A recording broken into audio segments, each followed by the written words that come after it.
Tak poďme sa pozrieť na to, ako ten štát naozaj funguje. Keď nám tvrdia, že nemajú peniaze, naozaj je to pravda, lebo štát vlastné peniaze vôbec nemá. Má ich od nás, z našich daní, z odvodov a zo všetkoho možného. Len si predstavte, pozrite si výplatnú pásku, keď uvidíte cenu práce, uvidíte hrubú mzdu a potom sa tešíte z tej čistej mzdy. Ale keď si zoberieme tú našu čistú mzdu, tak a idem do obchodu niekam zaplatiť, tak platím ešte ďalšie dane. Takže aj tá čistá mzda stále nie je ešte moja, lebo ešte z toho dávam DPAčku, spotrebnú daň, stále ešte štátu naspäť.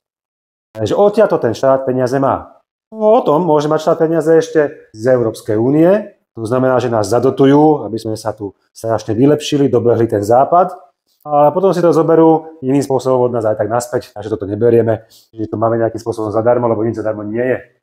Ďalšia vec, keď si pozriete, že 231 dní sme tento rok pracovali na to, aby štát mohol existovať.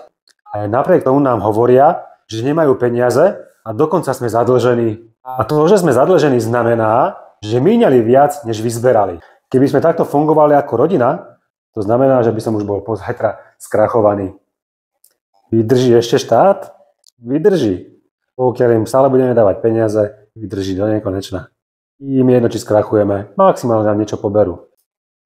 Ale ak budete vedieť, ako funguje celý systém, nás to bolieť nemusí. Sledujte nás, vzdelávajte sa, zoberte si život do vlastných rúk.